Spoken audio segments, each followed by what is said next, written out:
não acredito em cura pela violência. Eu não sou capaz de fazer aquilo. Eu queria saber.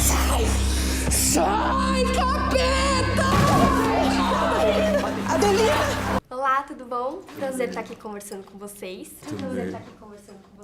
Primeiro pra você, Fabrício, você faz um personagem perturbado, né? No caso, é o Fernando. E na sua atuação você tem que passar muito pelo olhar. Porque você não tem muitas falas, justamente porque é um personagem contido, mas você tem que passar tudo que você quer passar tem que ser pelo olhar. Eu queria que você falasse um pouquinho disso, porque você fez um trabalho incrível e que é muito difícil, né? Assim, Sim. Na verdade, você falou de ser um cara perturbado. Eu acho que é um cara que perturbam ele, sabe? Sim, que de algum jeito também. É um cara que é estimulado de um jeito errôneo. Tem muitas cenas dentro do filme que ele tá, que ele tá violento, sacou? Mas é porque estão sempre tentando trancafiar ele ou tentando dizer você não pode falar, você não pode se expressar. E é muito difícil para um artista, porque o Fernando é um artista plástico, né? De verdade, é um cara que tem alma de artista, imagina. E não sabia que formato é que eu vou expressar tudo isso que eu sinto aqui dentro, mas só vem violência contra mim. E foi bonito ter esse encontro com ele também, assim, entender que outras formas é que a gente tem de comunicação, de silêncios, de resolução, de que não tá só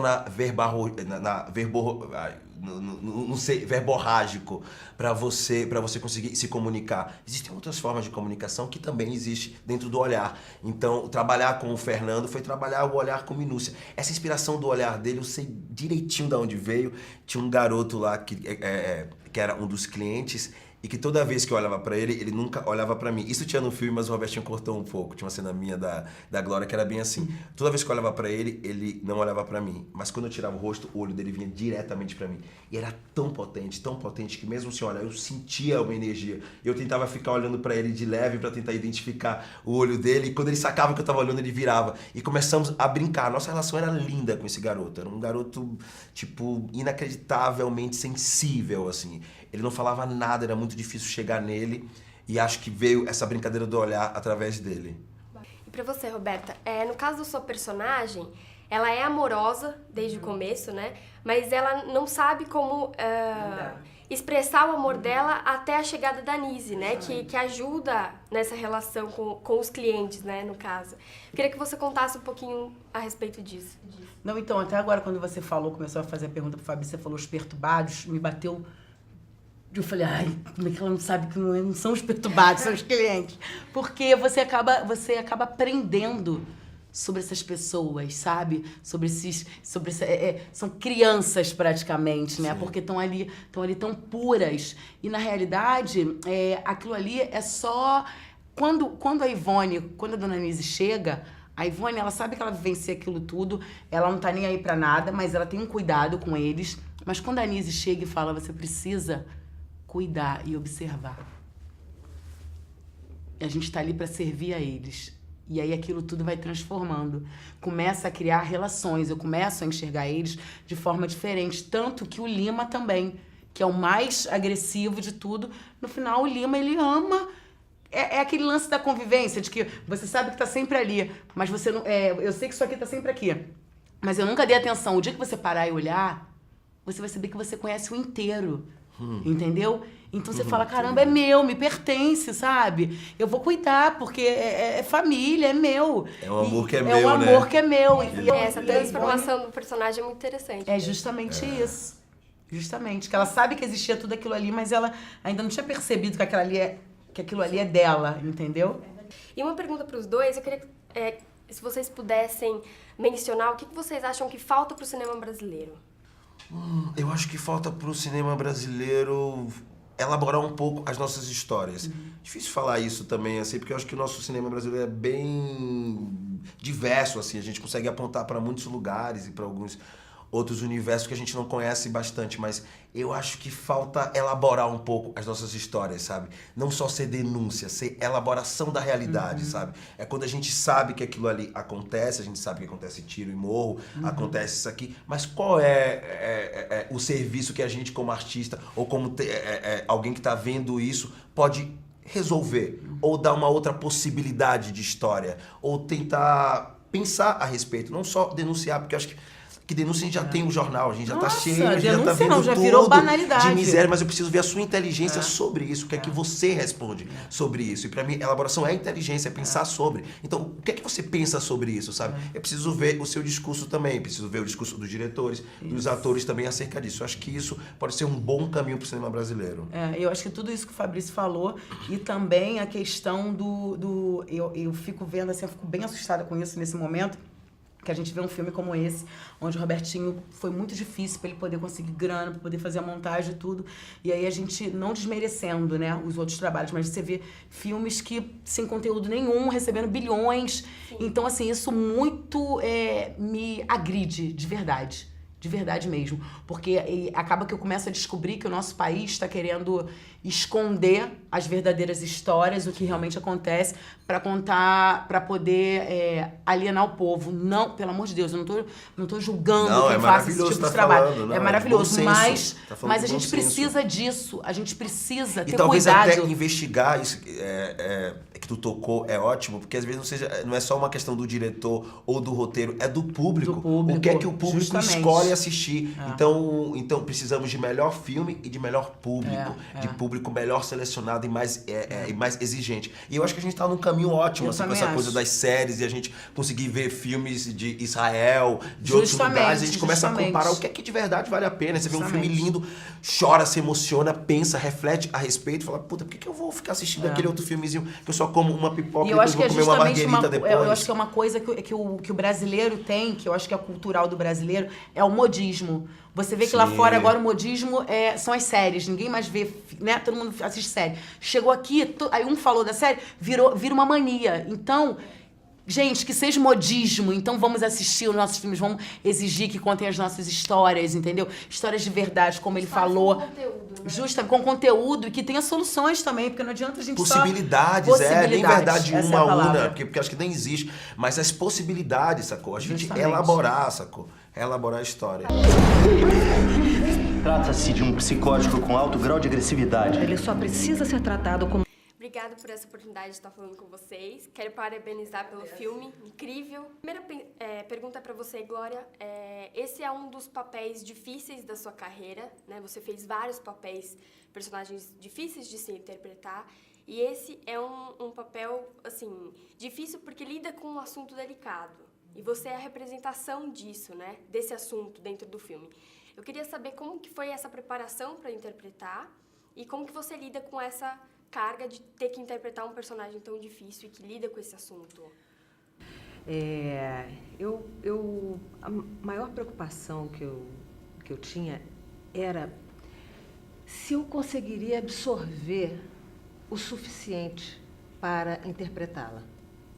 Porque acabou que foi tudo rápido, intenso e rápido, e em pouco tempo, do momento que eu disse ao Roberto que poderia fazer, até o início das filmagens, foi muito pouco tempo. E essa mulher era uma gênia. Ela lia tudo, ela sabia de tudo. E é claro que chegou uma hora eu falei, não, vamos ser realistas, né? Deixa eu mergulhar nesse livro aqui, que foi Imagens do Inconsciente, que é o mapa da mina, vamos dizer assim. É onde ela explica a maneira com que ela analisa cada obra daquela. Esse livro foi realmente muito importante. E nos intervalos eu lia outras coisas. Às vezes eu vi um nome no livro e aí eu ia procurar quem era aquela pessoa, o que aquela pessoa tinha feito, quando foi aquilo, que importância aquilo teve na construção desse pensamento dela. Eu tive, por sorte, tem muita coisa, muito material gravado dela, onde ela fala coisas. Não são entrevistas, mas são depoimentos, assim. Pessoas gravaram ela falando coisas, alunos. E esse material está disponível. Então, isso me ajudou demais. Mesmo sendo aquela senhorinha muito, muito velhinha, ver como ela falava, né? Ouvir a voz dela, ver como ela se colocava. né? E assim foi, quer dizer, com o Roberto me guiando, me tirando das pegadinhas piegas, assim, ele ia cortando aqui, cortando ali, sabe, mais secas, tá? Piegas. De direção. Fazendo um trabalho que muitos diretores não... Engraçado isso, muitos diretores não gostam de fazer isso. Não gostam de ter esse contato direto. Embora a gente tenha tido um preparador excelente, que é o Tomás Rezende, o Roberto estava muito próximo da gente, realmente dirigindo. E hoje isso é uma coisa rara, viu? E para você, Roberto, você dentro do filme faz até uma crítica ao machismo que existia naquela época. Eu queria que você falasse um pouquinho sobre isso. E, além disso, o poder dos animais como coterapeutas, né? Nesse mundo aí. Eu queria que você falasse um pouquinho a respeito disso. Eu tentei ali no filme fazer com que a gente se transportasse para aquela época. Eu achava importante tentar, no roteiro, a gente estava sempre pensando nisso, como as pessoas poderiam entender que a Nise estava enfrentando uma época muito barra pesada, em que o mundo era muito fascista, era muito machista. Então, aquilo ali era muito normal. Tudo que estava acontecendo naquele hospital, que nos parece uma coisa muito violenta, muito pesada e parece, enfim, contra o ser humano, era uma coisa normal. Aqueles seres não eram considerados seres humanos, eram animais selvagens. Então, eu precisava contextualizar isso e mostrar como, de repente, uma mulher entra dentro daquela, sei lá, aquela jaula e começa a mostrar que aqueles animais têm instintos e que aqueles instintos são humanos e que aquelas pessoas que parecem tão degradadas, ali dentro moram talentos especiais. Então, eu precisava disso, precisava mostrar aquele contexto para entrar com esse agente modificador, que era a Nise da Silveira. Os animais, em relação aos coterapeutas, eu acho que era mais isso. Eu costumo falar, a Nise, que ela sim, ela fica me chamando de maestra, a Nise era a grande regente dessa história. Você é o maestro. Com certeza. Ela, e eu precisava de uma pessoa que tivesse essa liderança ali dentro. Eu acho que a Glória, ela soube fazer com que aquele ambiente acontecesse. Ela soube deixar com que os clientes se manifestassem, com que os outros atores solassem também. Então, eu acho que teve uma parceria muito grande nossa nessa história, muito grande. A Glória ela liderou comigo esse processo. É o real, não é um elogio, é uma coisa que realmente aconteceu naturalmente e a gente discutia muito. A gente, antes de começar as filmagens, a gente demorava um tempo ali. Não discutia, brigava, não. Discutia vírgulas. Mas era uma discussão muito saudável e intensa. Hoje é dia de se espalhar, minha gente. Eu não sou pintor, eu sou operário. Quando é que um desses seus pacientes vai receber alta? Meu instrumento é o pincel, o seu é o picador de gelo.